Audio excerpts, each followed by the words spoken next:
Well, the Penguin series on HBO is almost here, and James Gunn releases the very first pick of his Superman movies, Jimmy Olsen. Yeah. This is the Sox Rocker Show.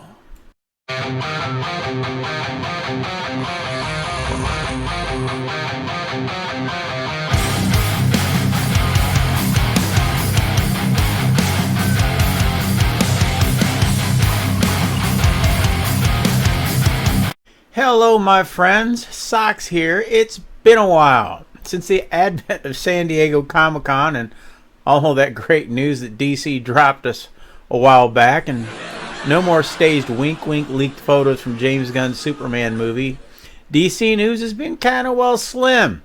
Yeah, we had the hoopla of Marvel's cameo fest Deadpool Wolverine flick to blah blah blah about, which, if I'm being honest here, I didn't find to be all that great. That is, except for Cavill as Wolverine variant and the return of Wesley Snipes as Blade, but not much news about DC, so I kind of waited so I could cram what I did have into a single show, and here we go with it.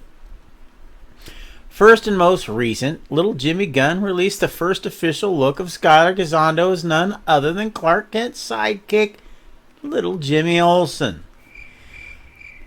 Now, I gotta admit, I don't know much about Gisondo, and if Gunn seems to think that Jimmy Olsen is needed in his Superman movie, then kudos for him. I guess he will do.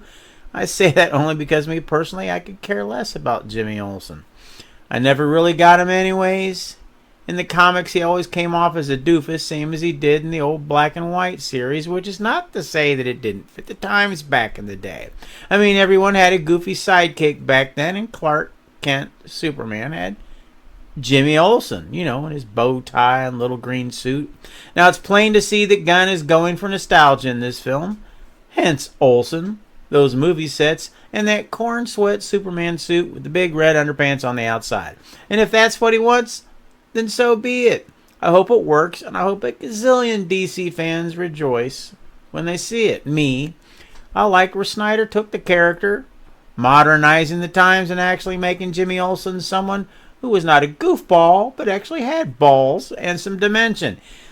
Yes, it sucked that he got whacked, but we don't really know that he did, because we don't know if that really was Jimmy Olsen and not just some CIA agent using the name. But if Jimmy Olsen went out as a CIA agent serving his country, then at least it was an honorable way of going of sorts. But alas, we shall never know Zack's plans. Or so it seems anyways.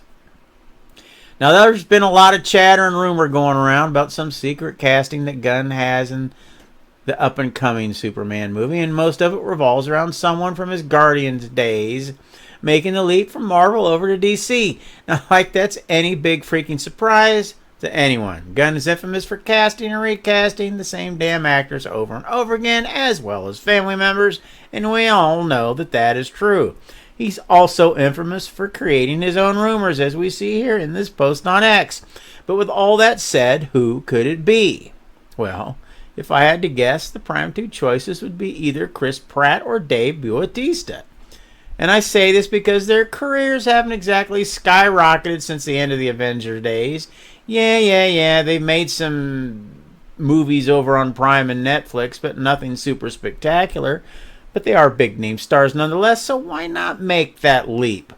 I've said it a few times here before that I think Pratt would make a damn good Hal Jordan, the Green Lantern as far as I'm concerned, and I think he could pull it off.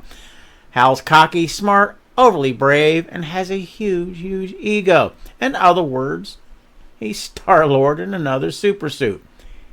He's a perfect choice. Now, Bautista, the obvious choice, of course, would be Bane, but even Bautista himself has gone on record as saying that he's aged out of the role. So Hugo Strange, maybe? I'd say that's a damn good possibility. I also think he'd make a good Martian Manhunter. But I'm thinking he may be getting tired of colored skin. But who knows? If he's aged out of Bane, then Manhunter may be out of the question as well. But we shall see. I guess at this point, it could be anyone. Only time will tell the tale. Now, in the category of new news that we already knew, but somehow it's news again, Batman 2 co-creator Mattson Tomlin has recently gone on record as saying that the Batman 2 will begin filming next year. Does the word duh mean anything? He also felt the need to let everyone know that it's a sequel to the first one. Alrighty then. Now something that I'm truly looking forward to. We're about 23 days away from the premiere of the Penguin series on HBO, and I'm pretty excited to see it. Colin Farrell's portrayal of Oswald Cobblepot is nothing short of amazing. He and the makeup and effects team deserve all the praises that they're surely going to get in the weeks and months to come. And then around 2 weeks later, we'll be getting Joker Folie à Deux on the big screen. So it's a pretty damn good time to be a DC fan. How many times have I said damn on this show? Now, I'm not quite as stoked for Folie as I am Penguin, as I didn't really care much for Joker. But I'm happy for its success as a DC fan. And I hope Folie à Deux does just as well, simply because I like the Elseworlds concept. It's darker and grittier. It's not all bright and feel-goody with rainbows and sunshine and wink-wink one-liners, or filled with dozens of cameos and characters to ooh and ah over. You know, like them guys over at Disney do. And I fear like what is taking place now over at the DCU. It's hard to get invested in a story when it ain't much of a story, but just a bunch of guys in super suits running around all over the place beating the hell out of each other. Yes, it's fun for a minute, but it's quickly forgotten. But I do have to admit, those types of films make a lot of dough. All you have to do is look at the Deadpool Wolverine's money pile just to see that.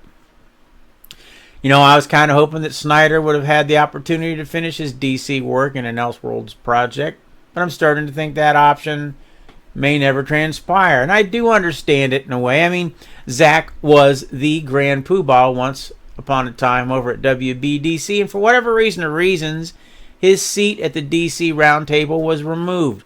Yes, it sucks. Yes, I frickin' hate it, but it is what it is. And now it's James Gunn's turn to prove that he can turn DC around, and many, many people believe that he can. Do I? If I'm being honest, and we already know this here, no, I think the man is taking on way too much, way too soon. He's a narcissist, and that makes him predictable. And I don't care what anyone says, the ground is way too shaky over at Warner Brothers to bank on anything. Even little Jimmy Gunn's so-called special movie-making formula. And at the end of the day, if Zack were to go the Elseworlds route with DC, it would appear to be nothing more than a competition between the two directors and their legions of fans. Now, as for myself, I would dig the hell out of that. But I just don't think WB will take that chance. At least not anytime soon. But with WB, you never know. So for now, at least, it is a James Gunn world. Well, that's it for today's show. It's kind of short and to the point. Are you looking forward to Penguin in a few weeks? Do you like the direction that they're taking the character? You know, it's kind of like a Sopranos vibe. And how about Joker Folie à Deux? Do you think Lady Gaga will make anyone forget Margot Robbie? I sure as hell don't. Or does it even matter? What actors do you think are coming over from Marvel? And who do you think they'll be playing? Do you like the Elseworlds projects? If so, tell me why. And finally, will James Gunn in fact save the DCU? Feel free to leave any comments that you may have down below. And if you like the show even just a little bit, why don't you hit that like button and subscribe so you don't miss the next Sock Show. Or did you know you could follow me over on X? Come on over and hit me up there, and I promise not to discuss politics with you. As always, thanks so much for stopping by. I really do appreciate it.